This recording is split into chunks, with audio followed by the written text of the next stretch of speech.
programa Transcendência, recebendo hoje Susana Schwertner para falarmos a respeito dos laços de amizade. Susana, seja bem-vinda ao programa. Bacana te ter aqui e vamos poder hoje talvez refletir a respeito dos desafios da amizade nesta pós-modernidade no século XXI. Muito obrigada, David, muito obrigada pelo convite. E é um tema que a mim é muito caro.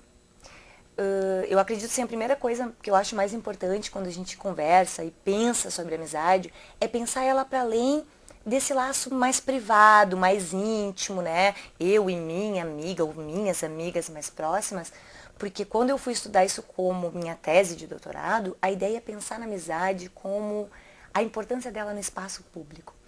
E aí não só como um laço íntimo, de muita intimidade, mas assim, de saber acolher o outro, de respeitar, de estar aberto às muitas diferenças que existem entre os seres humanos, de pensar a amizade como democracia, como espaço de trocas, como espaço de brigas também, porque também faz parte, né, desse espaço de amizade como democracia, brigar, discutir e aí tentar se entender, ou às vezes nem se entender, né, David, mas saber que existem opiniões, existem ideias que podem ser confrontadas e isso não significa violência e briga, mas ao contrário, discussão e crescimento. Claro.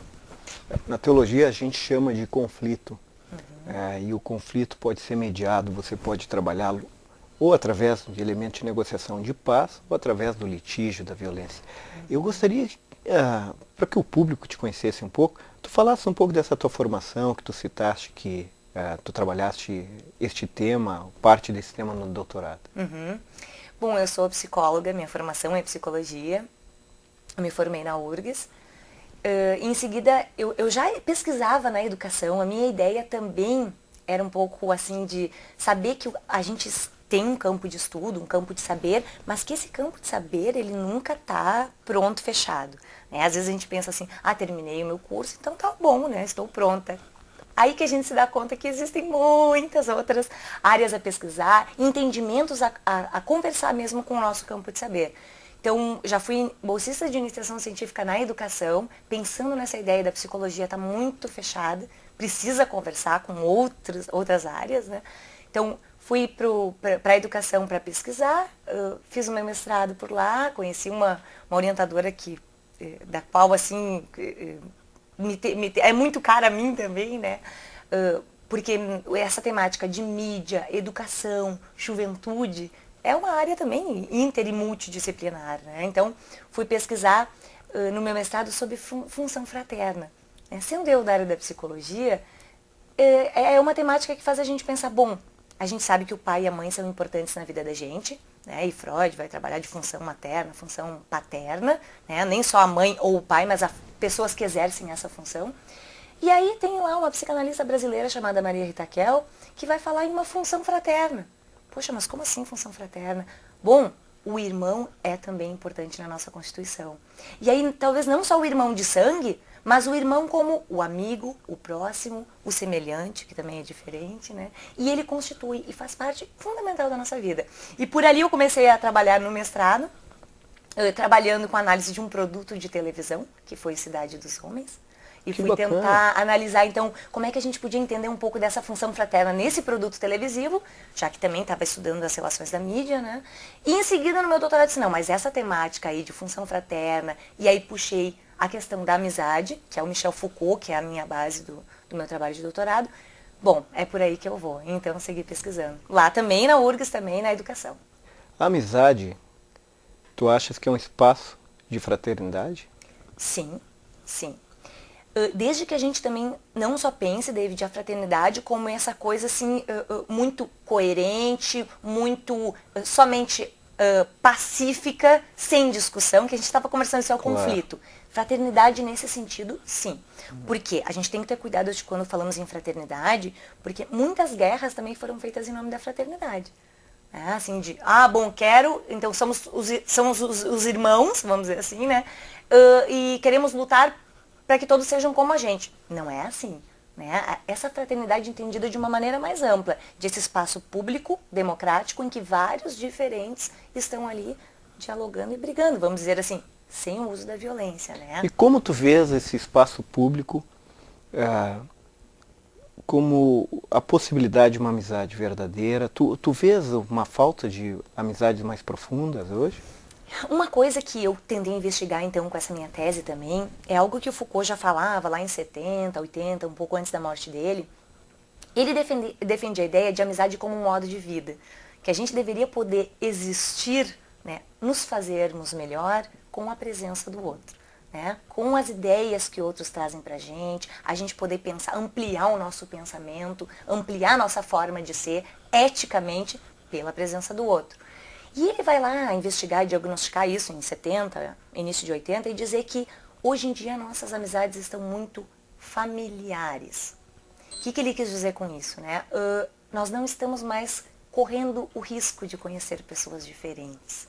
Que a gente está familiarizando a amizade, ou seja, deixando ela apenas fechada, restrita a um círculo muito próximo. Talvez tenha a ver com o individualismo no século XXI. Exatamente. O individualismo tem algumas características. Uma delas é o indivíduo radicado, isolado em si mesmo.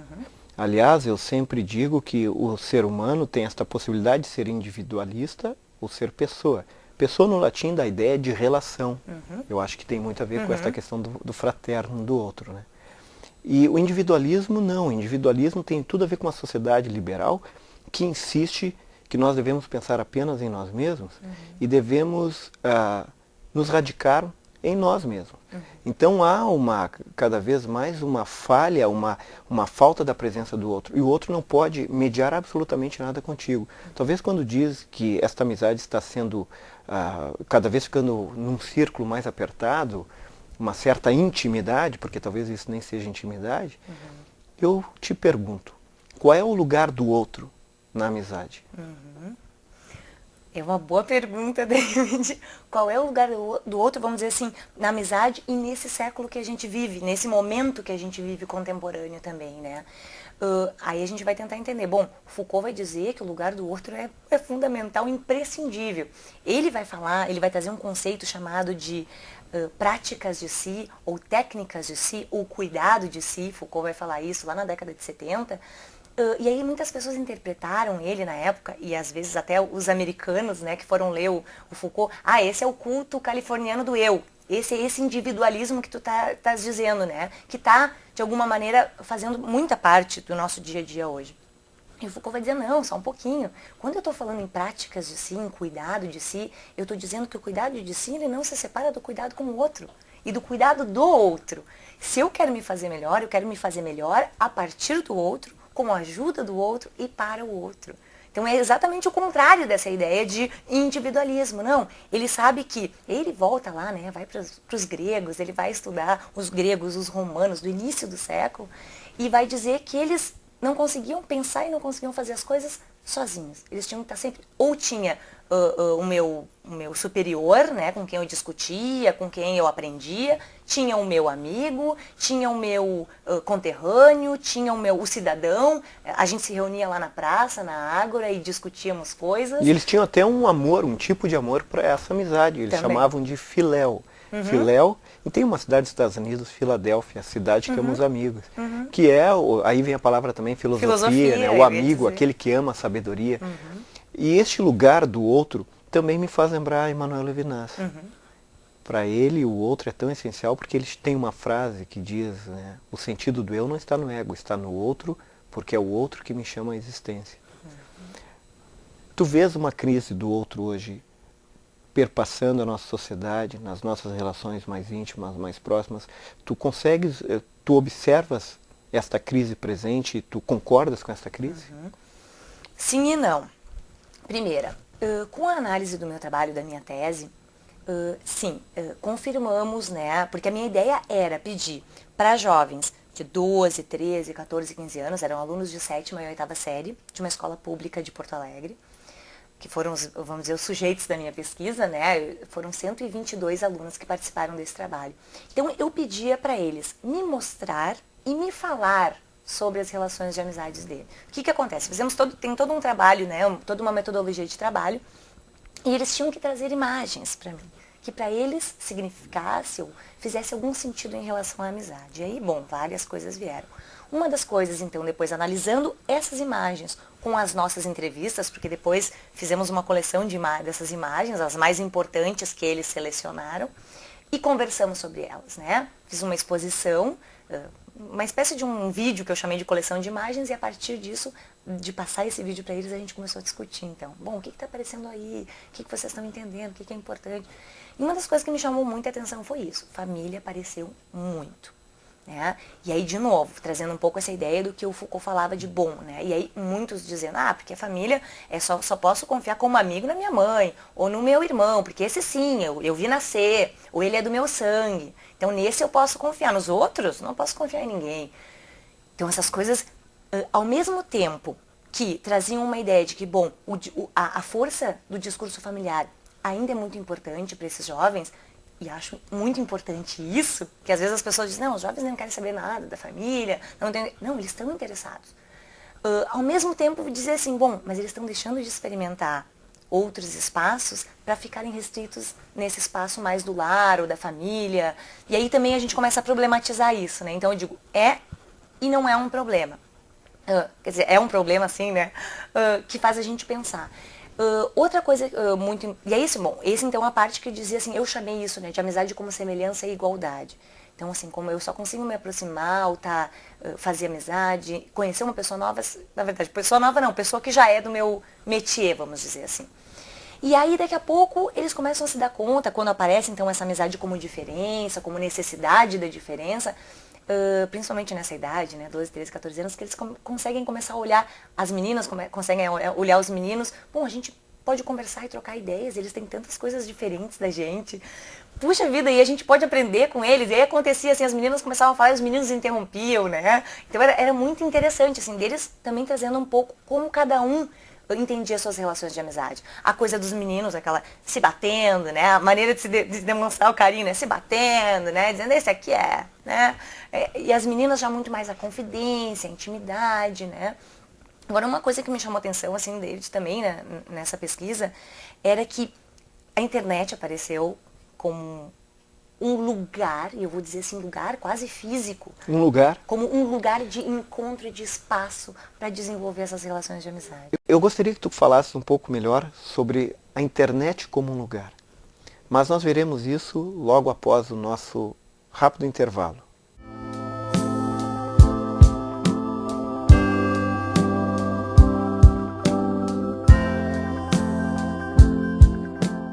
Troller, assessoria e contabilidade, tradição, confiança e agilidade, registros de empresas, declaração de imposto de renda, contabilidade em geral, com estacionamento próprio, Avenida Benjamin Constant 831. Troller Contabilidade e Assessoria, fone 3714-4033. Além de plasma, seu sangue contém milhões de hemácias, leucócitos e plaquetas. São milionários como você que podem aumentar o número de doadores de sangue em Lajeado. Doe sangue regularmente. Ligue 3748-0442 e agende a sua doação. Uma campanha da Câmara de Vereadores de Lajeado em prol do Hemovale.